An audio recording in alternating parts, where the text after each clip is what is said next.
हरियापुर गांव के एक कोने में रघुवीर लोहार का एक छोटा सा घर था। उस दिन सुबह सवेरे रघुवीर लोहार अपने औजार लेकर काम पर निकल रहा था। कब तक ऐसा चलेगा रघु?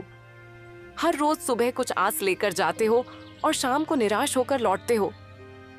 क्या तुम्हें नहीं दिखता कि पूरे गांव में सबसे बुरी हालत हमारी है?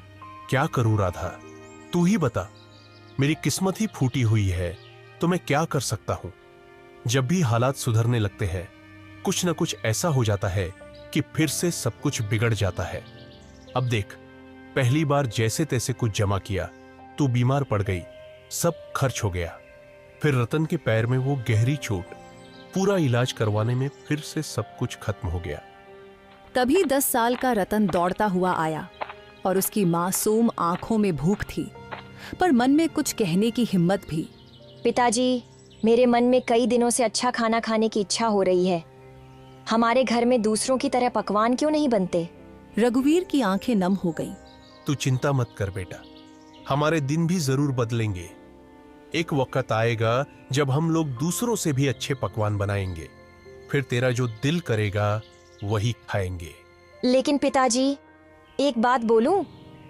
जब पड़ोस की ताई अम्मा के घर से पकवानों की खुशबू आती है ना, तो मैं तो खींचा चला जाता हूँ।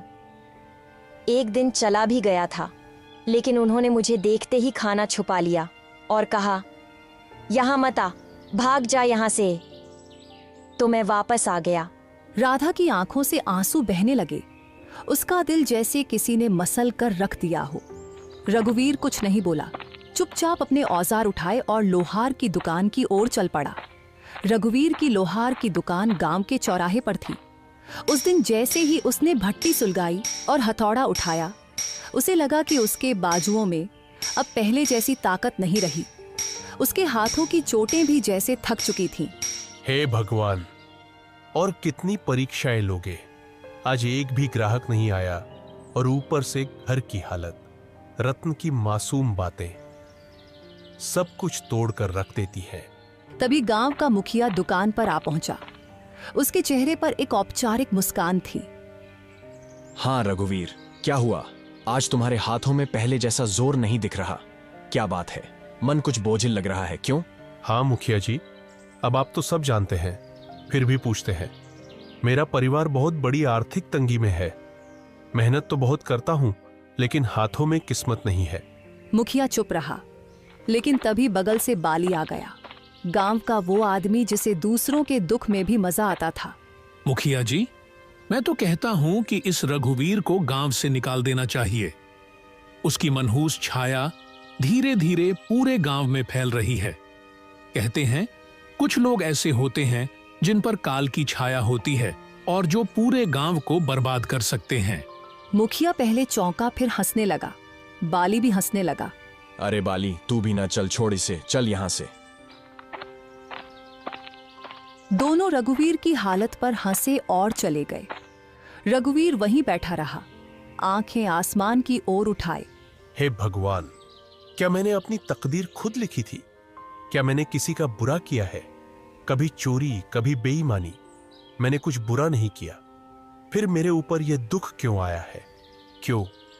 मेरे सपनों के दिए बुझ गए, मेरी उम्मीदों के चिराग बुझ गए। धुंध में खो गया हूं, कहीं से रास्ता नजर नहीं आता। यह तन्हाई कब खत्म होगी? उसकी हथेली से हथौड़ा नीचे गिर गया। उसका हौसला उस दिन भट्टी से पहले ही बुझ गया था।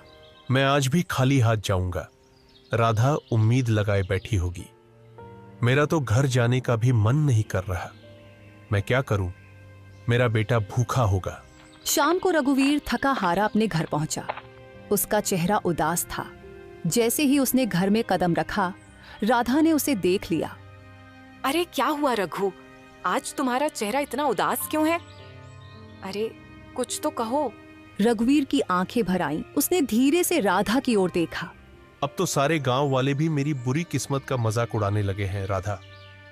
और क्या कहूं, आज तो दुकान पर एक भी ग्राहक नहीं आया। हाँ, और ऊपर से मुखिया और बाली, वो दोनों मेरी किस्मत पर हंसते हुए चले गए। मैं तुम्हारे लिए खाने के लिए भी कुछ नहीं ला सका। राधा चुप हो गई। उसकी आंखें भर आईं। सुबह जब तुम दुकान जा रहे थे तब मैं भी तुम्हें बोल रही थी, इसमें गलती मेरी भी है। मैं भी कभी तुम्हारे दुख को पूरी तरह समझ नहीं पाई। फिक्र मत करो, भगवान सब ठीक करेगा। रघुवीर कुछ नहीं बोला। वह चुपचाप चारपाई पर लेट गया। उसके हाथ कांप रहे थे, लेकिन आवाज नहीं निकली। अगले दिन सुबह होते ही राधा ने रघु से कहा, रघु, खाने के लिए कोई चीज उधार ही ले आओ। हमारे गांव की दुकान हो सकता है तुम्हें कुछ सामान उधार दे दे। नहीं राधा, मैं कल भी गया था उसके पास। वह पहले अपना पिछला उधार मांग रहा है। अब मुझे उसकी दुकान पर जाते हुए शर्म आती है। मुझे नहीं लगता कि हमारे हालात कभी भी ठीक हो सकेंगे।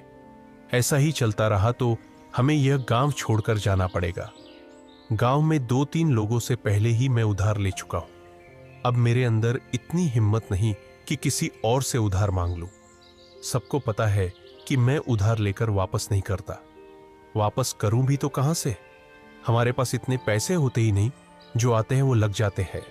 हाँ रघु, यह तो है। भगवान पता नहीं किस बात की सजा दे रहा है हमें, लेकिन हमें उम्मीद रखनी चाहिए। हमारे भी दिन एक दिन जरूर बदल जाएंगे। यह बात तो मुझे तुमसे सुनते 10 साल हो गए हैं। आज तक ऐसा दिन नहीं आया। वह चुपचाप घर से निकल पड़ा और सीधा जंगल की ओर चल दिया। उसका दिल बहुत भारी था, आंखों में उदासी थी और कदम जैसे बेजान थे। दिमाग में बार बार एक ही ख्याल आ रहा था, क्या जिंदगी का यही अंत है? क्या मैं अपनी तकलीफों से हमेशा के लिए मुक्त हो जाऊं? रघुवीर आत्महत्या के विचारों में डूबा हुआ गांव की सीमा तक पहुंच चुका था। तभी सामने से मुखिया आता हुआ दिखाई दिया। अरे रघुवीर, आज दुकान नहीं खोली क्या? तुम तो सीधे जंगल की ओर निकल पड़े हो। क्या बात है? अब लोहार से लकड़हारा बनने का इरादा है क्या? रघु चुप रहा। वह पहले से ही उदास था। उसके पास मुखिया को जवाब देने के लिए कोई भी शब्द नहीं थे। चलो अच्छा है, लकड़हारे भी बुरे नहीं होते। कम से कम जंगल में कोई तुम्हारी किस्मत का मजाक तो नहीं उड़ाएगा ना। मुखिया हंसता रहा और चला गया। रघुवीर बिना कुछ बोले जंगल की गहराई की ओर बढ़ गया। रघुवीर अब थक चुका था। उसके पैर जवाब दे चुके थे। वह एक घने वृक्ष की छाया में बैठ गया और आसमान की ओर देखने लगा। मैं मर्द हूं ना, इसीलिए किसी के सामने रो नहीं सकता। अगर राधा और रतन मुझे रोते हुए देख लेते तो उनका मनोबल टूट जाता। इसीलिए मुझे जंगल आना पड़ा। भगवान, तू मेरी कितनी परीक्षा लेगा? रघु उदास होकर आसमान की तरफ देखते हुए बातें कर रहा था कि अचानक उसके कानों में किसी के चीखने की आवाज आई। कोई है तो मेरी मदद करो। वह उठा और इधर उधर देखने लगा। अचानक उसकी नजर एक साधु पर पड़ी जो जमीन पर गिरे हुए थे। रघुवीर तुरंत उनके पास गया। साधु महाराज, आपको क्या हुआ? आप ऐसे क्यों पड़े हैं? बेटा, मैं राज की ओर जा रहा था कि रास्ते में मेरे पैर में जोर की मोच आ गई। मैं गिर पड़ा और तभी से इस सुनसान जंगल में पड़ा हूं। ये जंगल इतना वीरान है कि यहाँ कोई आता ही नहीं। कई दिन हो गए, कोई इंसान नहीं दिखा। मुझे बहुत प्यास लगी है। मेरा गला सूख रहा है। अगर जल्दी पानी नहीं मिला तो शायद मैं बच न सकूं। रघुवीर घबरा गया और तुरंत इधर उधर देखने लगा, शायद कहीं से पानी या कोई मदद मिल जाए। परंतु यहां तो दूर दूर तक कोई तालाब दिखाई नहीं दे रहा है महाराज। बताइए साधु महाराज, अगर आपको पता हो कि पानी कहां मिल सकता है तो मैं अभी ले आता हूं। यहाँ से लगभग 2 मील दूर एक तालाब है। तुम मेरे लिए वहां से पानी ले आओ बेटा। इतना कहकर साधु ने अपना कमंडल रघुवीर के हवाले कर दिया। थका हुआ रघुवीर बिना देर किए उस दिशा में चल पड़ा जहां उसे अपनी आखिरी उम्मीद नजर आ रही थी। जंगल की खामोशी के बीच वह अपनी थकी हुई टांगों के बावजूद तालाब तक पहुंच गया। जब उसने कमंडल पानी में डाला, अचानक तालाब से धुआं उठने लगा। धुआं धीरे धीरे एक भयानक औरत की शक्ल लेने लगा। यह दृश्य देखकर रघुवीर के दिल में डर और हैरानी की लहर दौड़ गई। तेरी हिम्मत कैसे हुई उस तालाब का पानी लेने की? क्या तुझे नहीं पता कि उस तालाब से कोई जल नहीं ले सकता? देखो, मुझे सच में नहीं पता था कि ये तालाब तुम्हारा है। मुझे माफ करो, मैंने ऐसा कोई अपमान नहीं किया। मैं एक डायन हूँ अगर तुझे ये जल चाहिए तो मेरी एक पहेली का उत्तर देना होगा। अगर उत्तर गलत दिया तो इसी तालाब में डुबोकर मैं तुझे मार दूंगी। लेकिन हाँ, एक और रास्ता है जिससे तू बच सकता है। तू बिना जल लिए यहाँ से चला जा, न पहेली न मौत। रघुवीर गहरी सोच में डूब गया। एक ओर साधु की प्यास और दूसरी ओर मृत्यु का भय। मैं यहां से जल लिए बिना बिल्कुल नहीं जाऊंगा।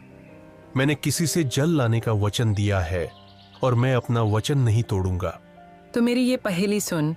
एक घर ऐसा जो हर दिशा में खुला हो, जिसके अंदर उजाला हो, पर ना कोई खिड़की हो, ना कोई दरवाजा, ना कोई दीवार हो और ना ही कोई जमीन, फिर भी सब कुछ उसमें समाया हो। बता, कौन है वो? रघुवीर ने कुछ क्षणों के लिए अपनी आंखें मूंद लीं। उसकी सांसें तेज और बेकाबू थीं, मानो दिल के भीतर एक तूफान चल रहा हो। लेकिन उसके चेहरे पर एक अनोखा सा सुकून था, एक गहराई से भरा शांत भाव, जैसे वो अपने भीतर की रोशनी से सच्चाई को खोजने की कोशिश कर रहा हो। अंदर से बेचैनी के बावजूद उसके माथे पर एक दृढ़ संकल्प की रेखा साफ नजर आ रही थी, जो ये बता रही थी कि वह हार मानने वाला नहीं है। वो है मनुष्य का मन, जो हर दिशा में खुला होता है, जिसमें उजाला भी होता है और अंधकार भी। ना कोई दीवार, ना कोई दरवाजा, फिर भी उसमें पूरा संसार समा जाता है। डायन कुछ पल चुप रही, जैसे रघुवीर के उत्तर पर हैरान हो गई हो। फिर अचानक वह जोर से हंसने लगी, एक ऐसी हंसी जिसमें हैरानी, गुस्सा और शायद थोड़ी सी खुशी भी छुपी हुई थी। तू पहला योगी है जिसने मेरी पहेली का सही उत्तर दिया है। जा, जितना जल चाहिए ले जा। आज तुझसे मिलकर मुझे प्रसन्नता हुई। रघुवीर ने अपने कमंडल को ठंडे और साफ जल से भर लिया। उसकी आंखों में एक चमक थी, सफलता और संतोष की। फिर वह तेजी से लौट पड़ा। कदमों में जल्दी थी लेकिन दिल में शांति। वह सीधे उसी स्थान पर पहुंचा जहां साधु महाराज निर्जीव से पड़े थे, जैसे उनके जीवन की आखिरी उम्मीद सिर्फ रघुवीर की वापसी से जुड़ी हो। लीजिए महाराज, मैं जल ले आया हूं। साधु ने जल पीते ही रघुवीर को गहराई से देखा। उनकी आंखों में हैरानी और आश्चर्य साफ झलक रहा था। बेटा, क्या सच में तुमने इसी तालाब से जल लिया है? हाँ महाराज, आपने कहा था और मैंने निभाया। मुझे लगा था कि तुम जल नहीं ला पाओगे, क्योंकि मैं जानता था कि उस तालाब में एक डायन का वास है।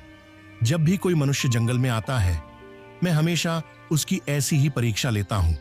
अक्सर मैंने देखा है कि वह मनुष्य डायन के डर से भाग जाता है, लेकिन तुम पहले मनुष्य हो जिसने उस डायन की पहेली को हल किया और मेरे लिए जल लेकर आए हो। इतना कहकर साधु ने अपनी आंखें बंद की और कुछ मंत्र पढ़ने लगे। तभी वहां रंग बिरंगी किरणों के साथ एक सुंदर हिरण प्रकट हो गया। तूने मेरी मदद की है, इसीलिए मैं तुझे यह भेंट देना चाहता हूँ। साधु महाराज, इतना तो मुझे पता चल गया है कि आप कोई चमत्कारी साधु हैं, परंतु मैं इस हिरण का क्या करूंगा महाराज? इसे अपने घर ले जा और अपनी बेटी की तरह पाल इसे। और याद रख, यह हिरण तेरी किस्मत बदल देगा। मैं जानता हूं कि तू सबसे ज्यादा अपनी किस्मत की वजह से परेशान है, वरना तेरे अंदर कोई बुराई नहीं है। तू मेहनती लोहार है, तेरे मन में कोई लालच नहीं है और तू दूसरों की मदद करने वाला भी है। इतना कहकर साधु वहां से चले गए। रघुवीर ने उस हिरण को सावधानी से उठाया और अपने घर ले आया। हिरण की सुंदरता और चमक देखकर रघुवीर के दिल में नई उम्मीद जगी और उसने ठाना कि उसकी रक्षा करेगा और अपनी किस्मत बदलने की कोशिश करेगा। अरे, ये हिरण आपको कहाँ से मिला? रघुवीर ने सारी कहानी राधा को सुनाई। हमारे घर तो वैसे ही खाने के लाले पड़े हैं। साधु महाराज को अगर देना ही होता तो धन देते। इस हिरण को क्यों पकड़वाया? हाँ, अब साधु महाराज ने कुछ सोच समझकर ही दिया होगा। उन्हें भी तो हमारी इस हालत के बारे में अच्छी तरह पता था। तभी वहां रतन आ गया। पिताजी, यह हिरण वाकई बहुत अच्छा है। मेरे साथ तो अब गांव का कोई भी बच्चा नहीं खेलता, क्योंकि हम गरीब हैं ना। लेकिन अब मैं इस हिरण के साथ खेलूंगा। इतना कहकर रतन हिरण को लेकर घर से बाहर चला गया और खेलने लगा। हिरण इतना सुंदर था कि जिस किसी की भी नजर उस पर पड़ती उसका मन मोह जाता। अगले दिन जब रघुवीर अपने दुकान पर जाने की तैयारी कर रहा था, तभी गांव का जमींदार उसके घर आ पहुंचा। आप तो जमींदार हैं, मेरे घर पर क्या करने आए हैं? इससे पहले तो आप कभी नहीं आए। भला मुझ जैसे गरीब के घर में आपका क्या काम है? हाँ, बात तो तू सही कह रहा है रघुवीर, लेकिन बात यह है कि आज मैंने तेरे बेटे यानी रतन को एक हिरण के साथ खेलते देखा है। वह हिरण वाह वाह वाह बहुत ही सुंदर था, और तू जानता है कि मुझे जानवरों को पिंजरे में रखने का कितना शौक है, तो मैं वह हिरण खरीदना चाहता हूँ।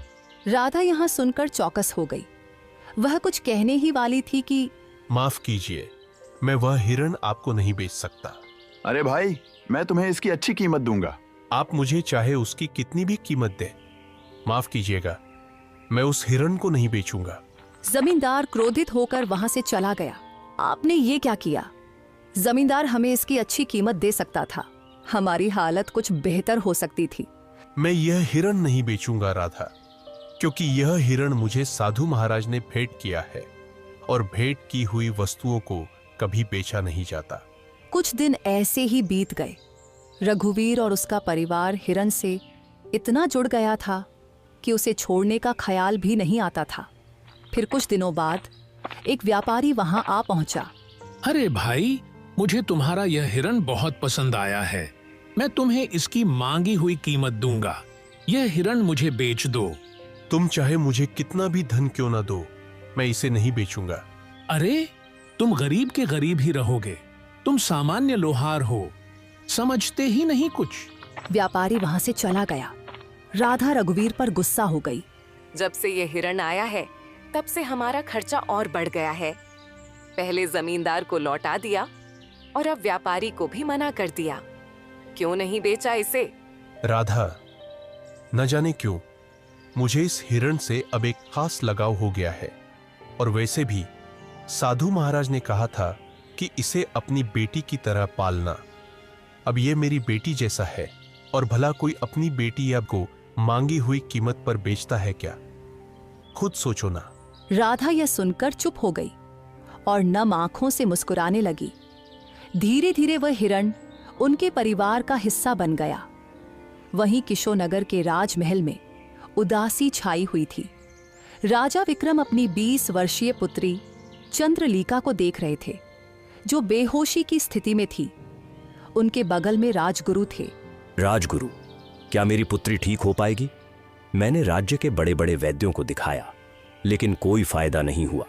महाराज, आपकी पुत्री को एक विचित्र बीमारी है।